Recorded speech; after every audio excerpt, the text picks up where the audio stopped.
All right, we're recording. Hey, Tellor community, welcome to the Tellor Core Chat, July 14th, 2020. No giant announcements this week, so it should be a pretty standard one. Really exciting week. Obviously, we have a lot of new people even on the call, and I'm guessing a lot of new people are going to watch the call, so kind of welcome to the community, first off. Price action always brings in new people, and it's great to have you here. We do these calls every week, and always just feel free to ask kind of any question you want, and we always really do our best to just answer every single one of them as honestly and as transparently as we can. As far as updates for the week, big things we've been working on. So we sent off V2 last week for an audit. So we're still kind of continuing testing. We're testing kind of on our own on the test net. We're going to be updating the miner here shortly to be able to handle that switch over. The other piece, we updated using Tellor for some parties. So for parties who are using the Solidity implementation of Tellor, actually using us in their contracts, we've been working with people who have been playing around with it, and we made some updates to the documentation there, and it's starting to look a lot better. And kind of on that, we've also been working just to kind of push the name of Tellor and spread the word. Mike, I don't know if you want to go over. So we have some hackathon winners to announce, or they've been announced. They know.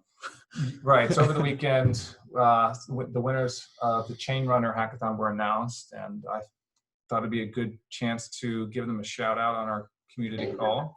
All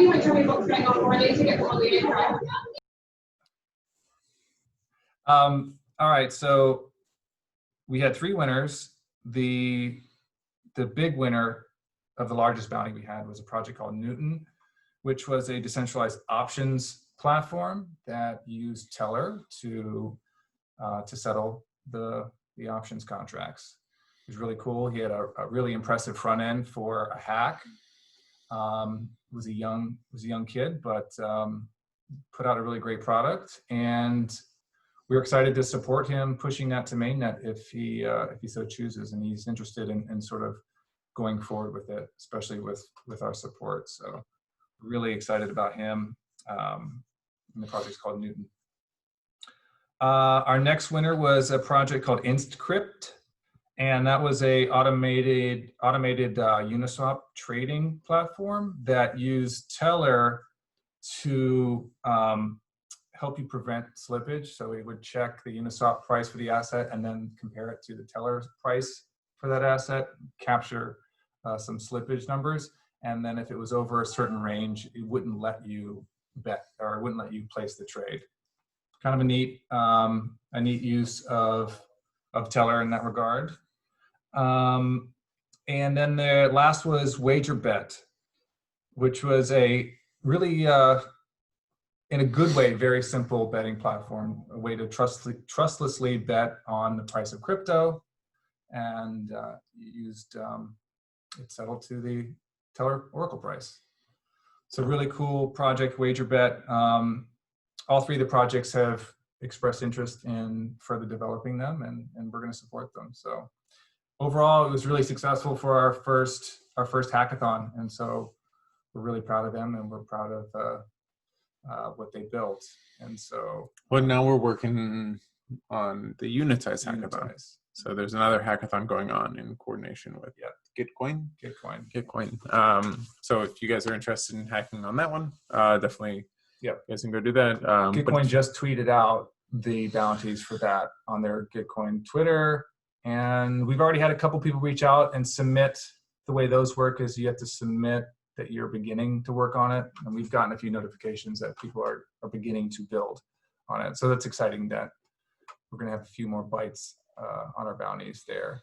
Yeah, and I'll be live tomorrow at 3 to kind of talk you guys through implementing Tellor, as well as I can answer any questions if you have them. So if you guys are actually working on doing that and you have questions, let me know. I can literally sit there and share my screen and walk through building your project with you.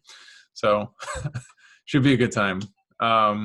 A couple other things Yep. just announced today was the Future Proof event. I believe it was announced and then postponed. It was supposed to be at the 1st of August, but now it's at the end of August. So still a ways away. It's on August 22nd and 23rd, but a really cool event. It's by Dystopia Labs, who we sponsored last month. And so that was received really well in the community, and they're doing a bigger event sponsored by Blockstack and Tellor and a number of others. We'll be doing another speaking presentation of some sort. I forget the title of it now off the top of my head, but stay tuned for that. Mark it on your calendars, support us. And last, we have a couple of... it's using inflation. The whole talk is on inflationary rewards and kind of creative crypto economic structures. So I'm going to have a whole lot of fun with this one. Yes. Really come up with some good topics. Yes, this is perfect for you. And then we have a couple listings announced today. One is with Buybox, an exchange based in Asia. I forget exactly, maybe it's a Chinese exchange, but I'm not sure. We did a Chinese AMA this morning, and we have another AMA tomorrow morning at 8 a.m. Eastern with an exchange called Multi that is listing us. So the Buybox listing goes live tomorrow morning. Multi goes live, I don't know, maybe right after the AMA.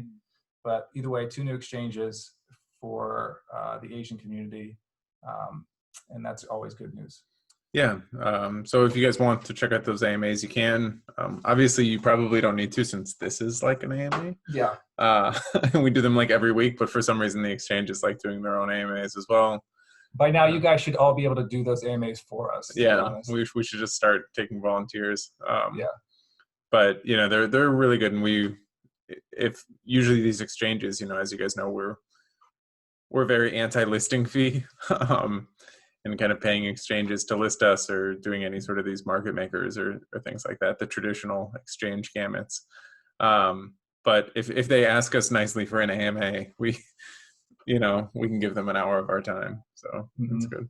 Yep. And then after the AMA last week, it was last Thursday or whatever, we published our announcement and walkthrough of the Tellor data feed and the dispute center. So I know we told you guys about it already, but that official document is out there on our Medium. And so if you haven't taken a look at it, give it a glance, play around with it, share it. We're really excited about that. So I think that covers it. Cool. So yeah, I think we can just hop into the questions. So let us know. None in the chat. Okay, so the first one is about the CoinGecko podcast. When is it dropping? We didn't get an official date. We got like he said like within a few weeks. Yeah. They have a backlog, so they like pre-record a lot and they release them on a schedule. So it might be hopefully sometime at the beginning of August, but we'll let you know when we know. All right, and then we got a question here. Somebody asked, "What is a tip?" So a tip in the terms of Tellor, whenever parties want to request data from the Tellor network, we have each data point sort of corresponds to a request ID. And to incentivize the miners as far as which one they're going to put on chain next, you would tip them. So this is similar to like an Ethereum gas fee. So the miners pick every block which one they're going to go fetch next. So if ID 1 has the highest tip, they'll choose that one. If ID 2 does, that's going to be that one. ID 1 being Ethereum US dollar, ID 2 being Bitcoin US dollar. So you tip with TRB. If you really want the price of Bitcoin US dollar ASAP, you would give it a really high tip. If you don't care, similar to like gas prices on Ethereum or transaction fees in Bitcoin, if you don't care if it takes a little longer, you can submit a really low tip. Yeah, so it's just the way it works. Yeah, you can kind of think of tips as the request fee, and we also think of it as just the way you incentivize the miners to prioritize your request over somebody else's. Thank you and welcome to the community for that question. Next one is, will you commit to burning the admin key quickly after the launch of V2? Sure. Yeah, so for those of you that don't know, so we have an admin key that allows us to upgrade the contract. The reason that we have an admin key, which we've been kind of very transparent about, is just until we get sort of users, it doesn't make sense to really lock yourself into sort of immutable code, because you want to be able to change it if nobody's using it. You want to kind of find the right product niche, and that's what we've always been kind of about. And it looks like we kind of corresponding with the V2 launch. Hopefully we'll get some users on board right away after, and then we'll be burning it. Yeah, so no definite timeline on it. It's always really hard to say like, oh, we're going to burn it the day after or something like that. You know, who knows? It might, V2 might break. You know, fingers crossed, and we're sending out to an audit and everything like that. But you don't. It's always like that. You know, until we have users, it doesn't necessarily make sense anyway. So, and then we got one on the chat. How many DeFi projects are using oracles? Is the market small? How many DeFi projects are using decentralized oracles? I would say the market is small at the moment. How many projects are using centralized oracles? The market is big. So you can think Maker, you can think Synthetics, you can think any of these derivatives platforms, compound lending platforms. It basically as big as DeFi. They all have some oracle, just most of them are very, very centralized. And we think, you know, it's sort of a bet also on the DeFi space in general. If you assume that more and more betting is going to be going on chain, there's going to need to be more oracles. Makes sense.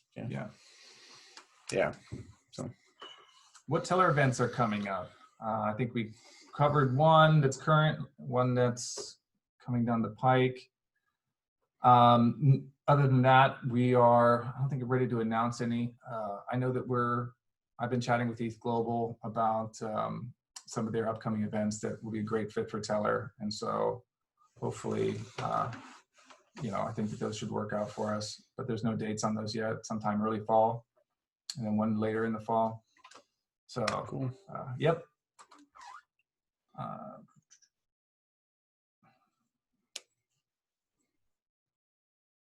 don't understand that. That's not a question. I'm skipping. Why aren't you getting through the bounty items faster? Well, one thing that we're going to do off the top of my head is we're getting those bounties up on Gitcoin. So this month, we've really established a relationship with Gitcoin. We're participating in their hackathon. We've obviously put up bounties for the hackathon specific. So it's really about porting some of those bounties up to Gitcoin so they get more eyes on them. I think that's been an issue. Well, I speak on the priority of those as well. Yeah, I think it's more of a philosophy on what getting them done means. Because there's some of the bounties get done, and you'll see a lot of them, probably half of them now are not available. We've had people taking them or things like that, and other ones are, you know, much more sort of like if you're going to start a project or you're going to do an article on Tellor or something like that, and some of these, they're not really the kind of projects you just want to pay somebody to do. Like it's not like, you know, go build this stable coin on Tellor. Like you could finish that in a hackathon technically, but or we could pay a contractor to do that. Mm-hmm. But then they're just going to drop it as soon as we stop paying them, and it's not going to continue or further our community in any way. We want the bounties program to be really rewarding community members who are almost going to be doing these things anyway, or want to find a way to help Tellor. It's not necessarily just about a task list of things to get done, because the task lists of things to get done that we have to get done, we don't put on bounties, we just do. Right. Don't be confused. It's not like we have a list of to-do lists that just not getting done and we're stagnating. Yes. You know, the bounties ones are things that we want. Hopefully we're incentivizing, giving the community ideas of things that they can work on if they needed some ideas, and hopefully we can just help kind of reward those parties for doing those. So yeah, it's just more of a philosophy on what the bounties program is, because I think a lot of projects get into a bad space if you're like, we want to see XYZ done, you know, we'll just go hire some developers to do them. The developers come and build to them, and technically they meet all the requirements, but then they stop working on them, and then you have a bunch of code that now no one knows how to maintain. You know, we want it to be built by people who are going to stick around Tellor and maintain this code and help us grow Tellor in the long run. So, hold on, I lost my spot. Do you think there should be less venture-backed companies? Maybe more slow growth, bootstrap startups instead? The easy answer right off the bat is yes. I think the VC chains and things like that have been big duds. Thoughts, Brenda?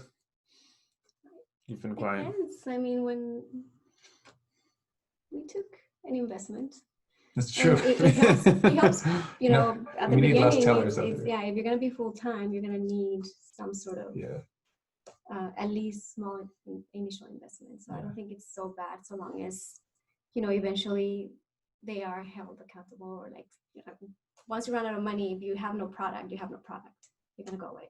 Yeah, I think the biggest problem is like VCs and big investments in general. You start to see it even with almost the going public now with some companies, and it's almost just a way to paper over the fact that you're not profitable or not wanted.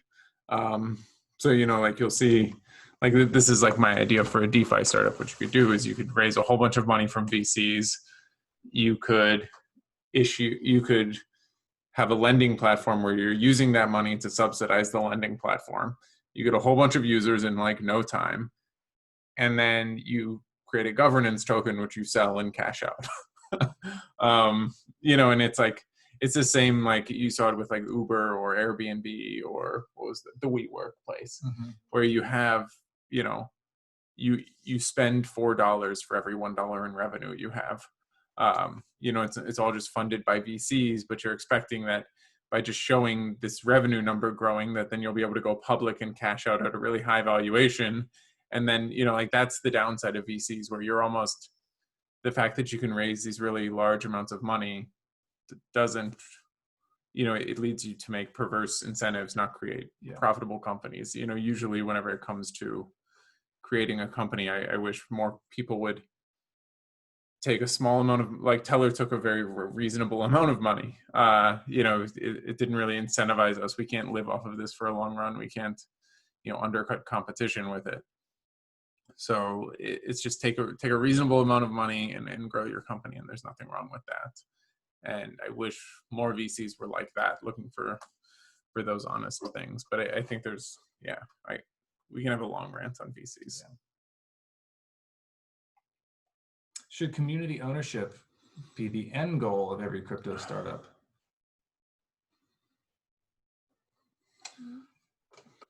Depends on how much time goes by and what stage, I guess, the startup is in, because in the early stages, you want to have that tight-knit group to make decisions.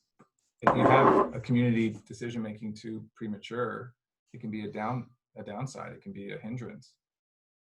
Conversely, if you get too big and there's too much control with the founders. For the communities too. I mean, once you have too many cooks in the kitchen, it's also hard It's true. to move forward. I don't know, but it's important. Yeah, I think we're all going to learn how it works. Well, yeah, and I think it also just depends on the type of project too. Like, you know, some projects, hopefully nobody's in charge. It's just code up on Ethereum, you know, or some things can be centralized in the DeFi space. But if you're talking like tokenized projects, like, yes, you want a distributed token. It's probably better. So, and we got one up here. Does sticking with Ethereum put you in direct competition with Chainlink? And went to Cosmos, wondering if that was smart long term. Chainlink always says they're chain agnostic for one. Yeah, Chainlink is the non-Ethereum chain. They're partnered with every side chain that exists, I think. They can do whatever they want to. So yeah, no, I don't think it puts us in direct competition with Chainlink. I think Band going Cosmos, like Cosmos, as far as I know, has like not a whole lot of demand. So, you know, maybe that'll change and we can go over there. But, you know, Ethereum's right now where all the demand is, I think. And that's probably going to be the case for a while unless gas fees get too much higher. So we'll see. But yeah, switching is always easier. It's just finding the projects that you are going to switch with. Do oracles have strong network effects? I don't really follow the question. Sort of. Yeah, I mean, so you can have, I guess so, yeah. Yeah, ideally you'd build, the network's effects of an oracle is the more people that use it, the higher your market cap will be, and the more secure the values would be. Yeah. At least that's the way that Tellor works. Tellor has good network effects. You can build an oracle that doesn't have good network effects as well. So, yeah. Yeah, I think like a centralized oracle doesn't rely on network effects at all. Right, like does reputation scale as users scale? Maybe. It's true. So, yeah, I mean, it's not quite as one-to-one, but, and then, I don't know what, so somebody asked, is Tellor not chain agnostic too? So Tellor is not chain agnostic at the moment, so we are mainly built on Ethereum, and that's where inflationary rewards are.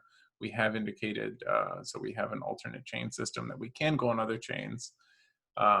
We have not yet. We're waiting to kind of find a chain that has some demand.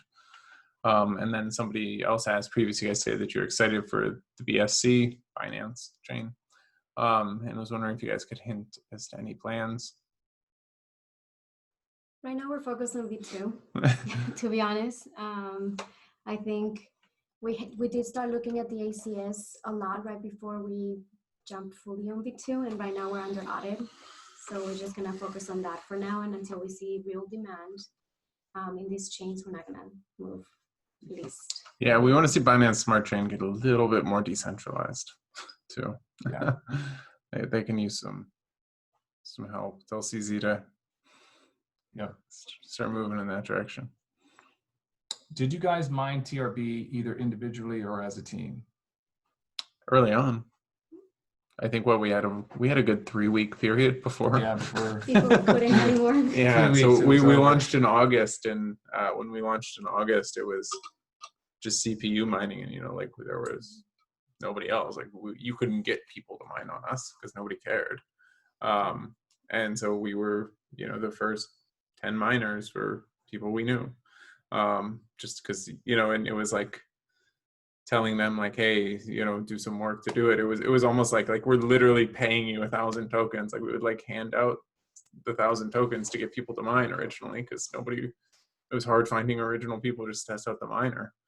So yeah, we mined a few, and then probably like 3 to 4 weeks in, it got word on like some Telegram channels and things like that, and then it got too competitive for the team to mine. So yeah.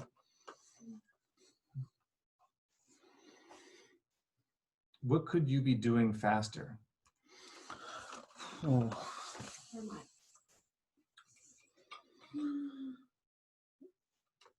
I think developing takes time.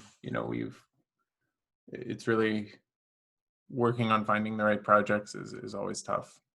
Finding out who's going to be building on us and where we can sort of succeed. Like how fast do you want us to go on any one thing? I think we're all really proud of. You were just saying the other day, Brenda, like it's been a year. It's only been a year. Actually, it has not been a year since we've been on mainnet. Yes. It will be a year next. It's crazy.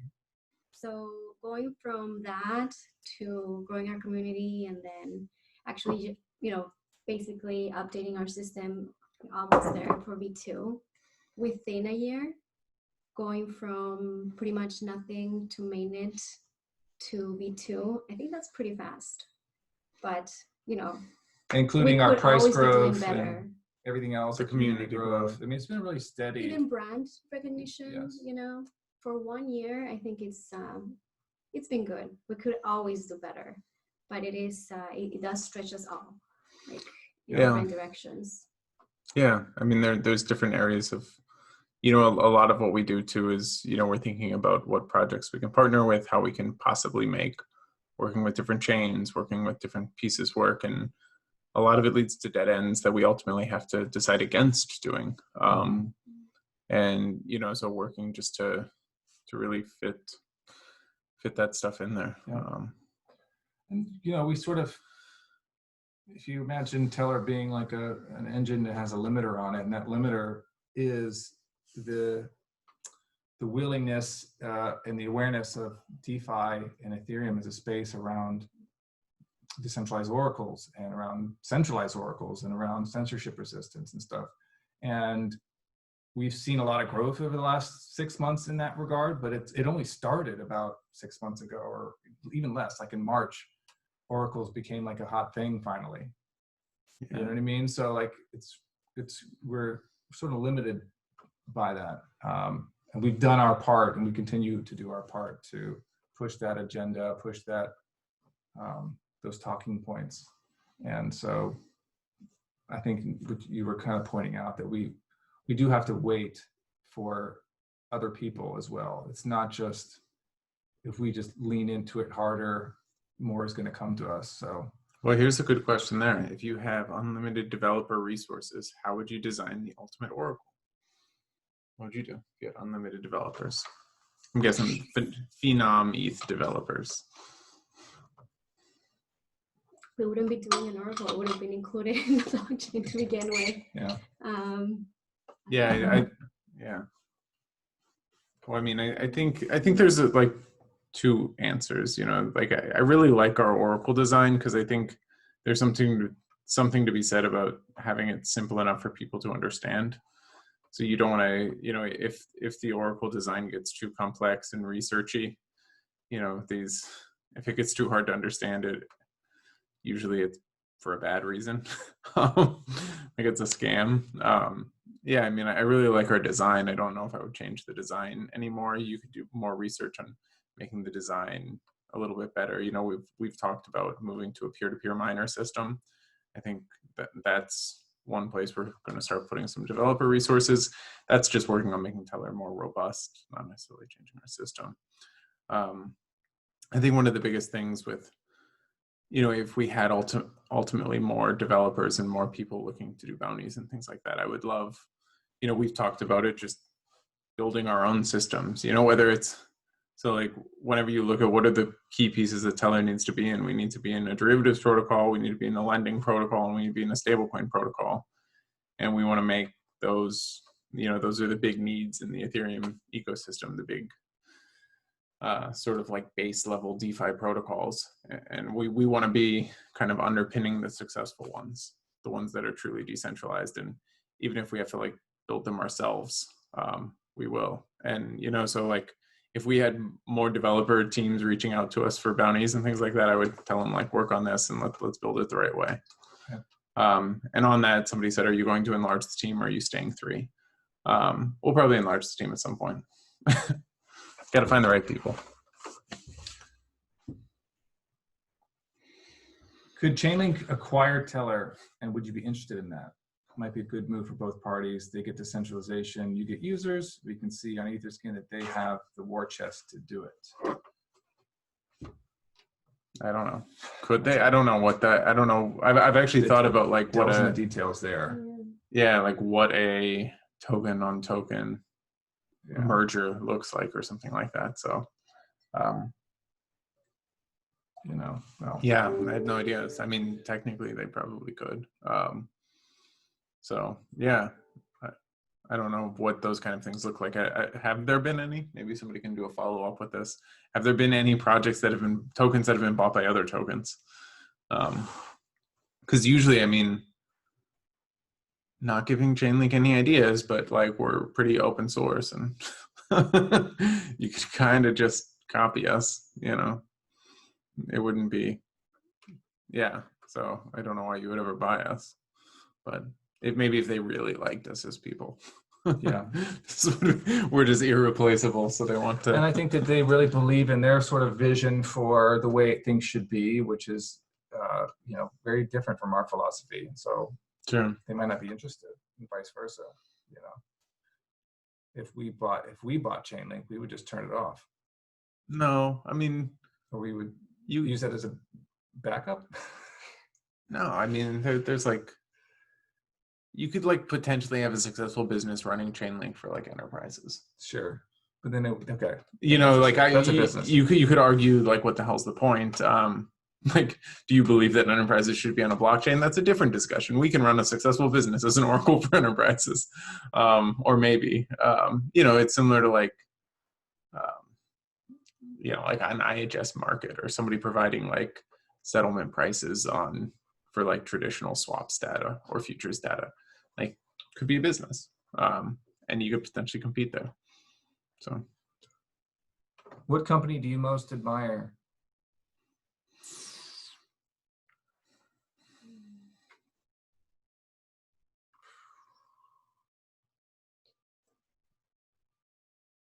yeah, I don't know. Yeah, nothing comes to mind. We read these questions as they come in, so.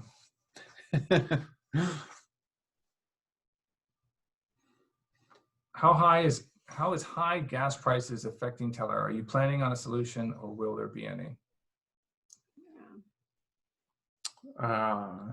We were talking about it. I mean, yeah, I mean, it's really tough. So the high gas prices make it just sucks. Using Ethereum is the biggest problem. So like, our users need to, you know, the potential users, and we ultimately, Ethereum has sort of made its fame in a lot of ways from just, this is a platform for experimenting with new financial applications. If it's really expensive to use, nobody's going to be experimenting. It's only for like really high value things. So, you know, the idea that you're going to try out some new DeFi protocol with $5, that goes away if it costs you $5 to try it. So yeah, like that's the biggest downfall for us, is like the potential lack of users. You know, if gas prices get crazy high to a point where like the cost to submit a solution for our miners is higher than the reward, then that also becomes an issue, which can like potentially freeze Tellor, or at least it doesn't freeze Tellor, it just necessitates a large amount of tips from users who will also be squeezed. So it's like it's a big deal.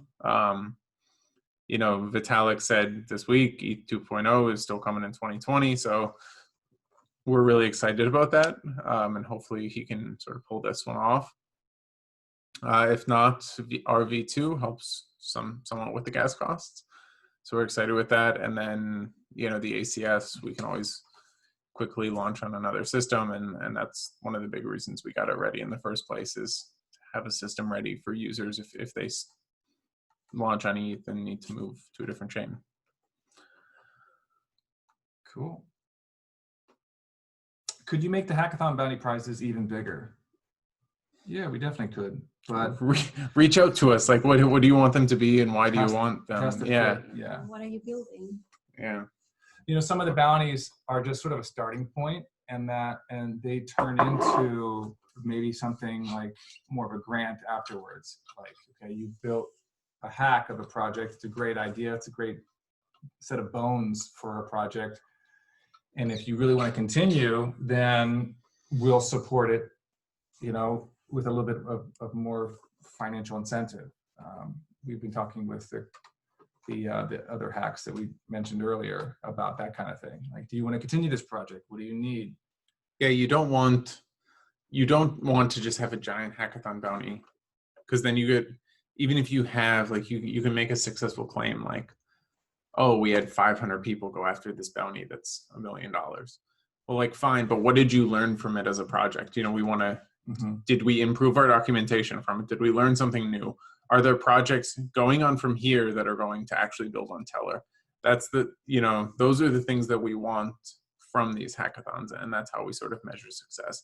Just getting somebody to build on you it doesn't really do anything for us. We want feedback. We want projects. We want it to lead to people actually building on us.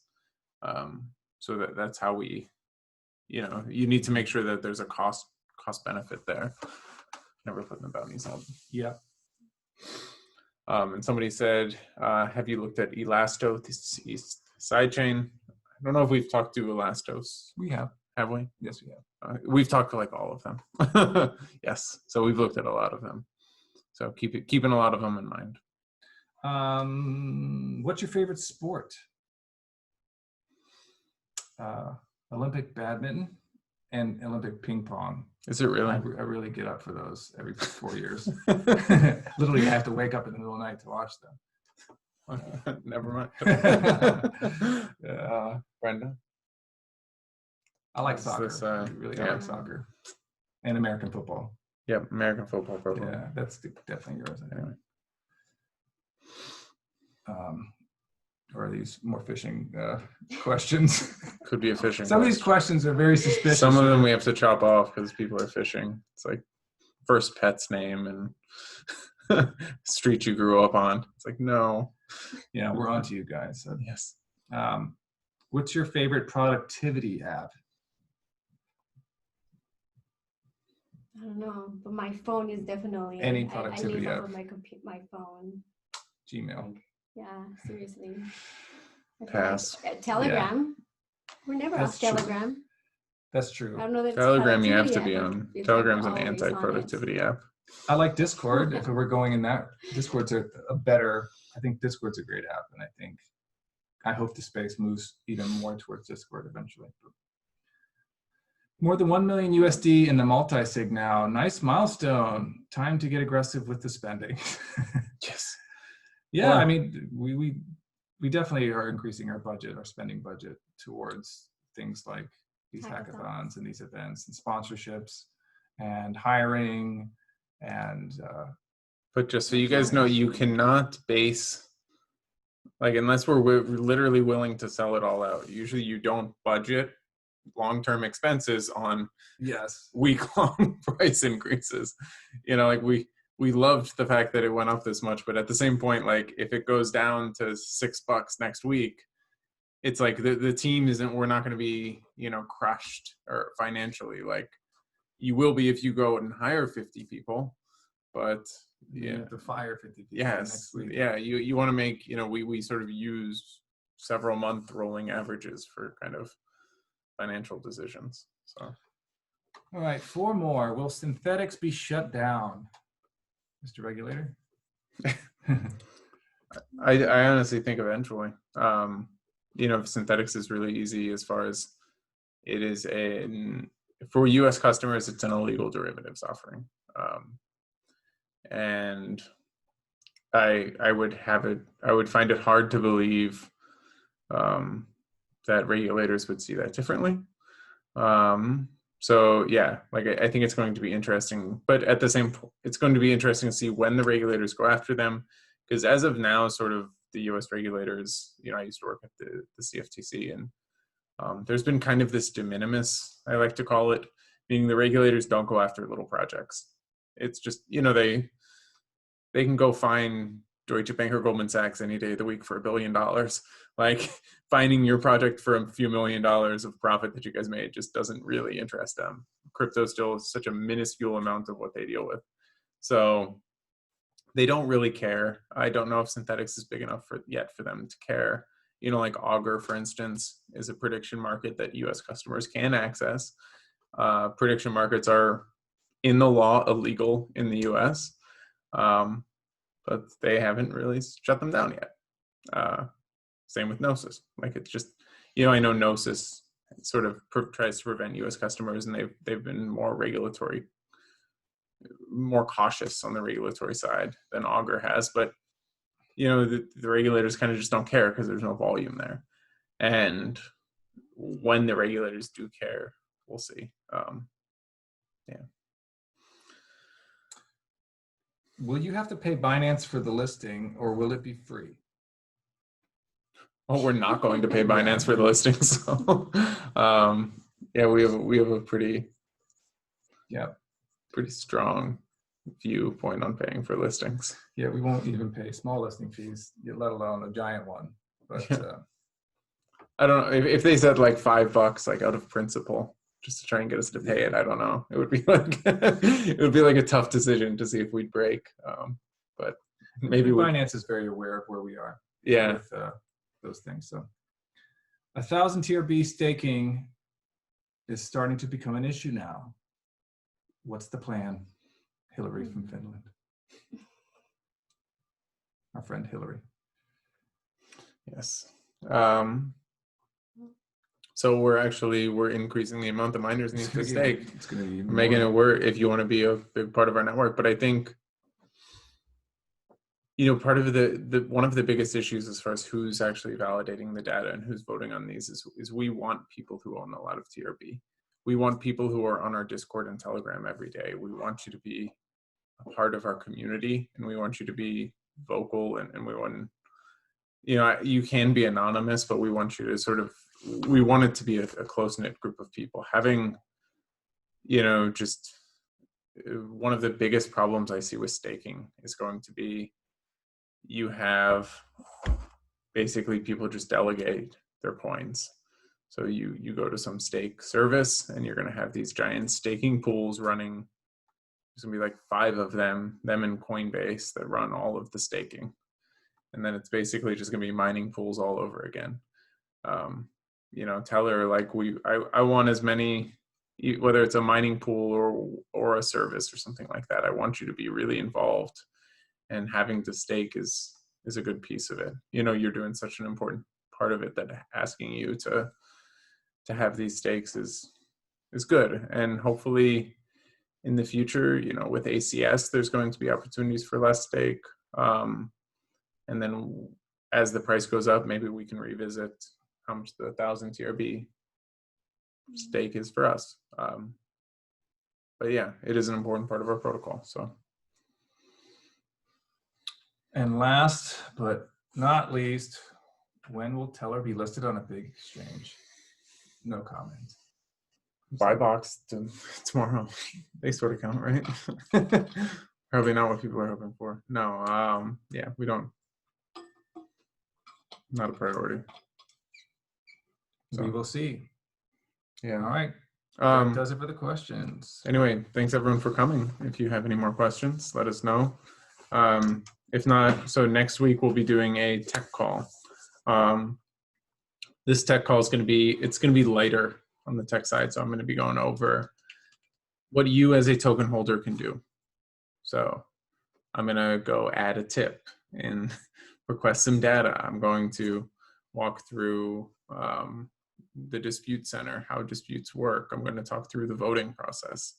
And we're going to and then also just the bounties. We're going to talk about finding developers. We're going to talk about what projects we want you guys to look out for us, and how to be a good token holder. So it's going to be a fun one. So thanks everyone for coming, and we'll talk to you next week.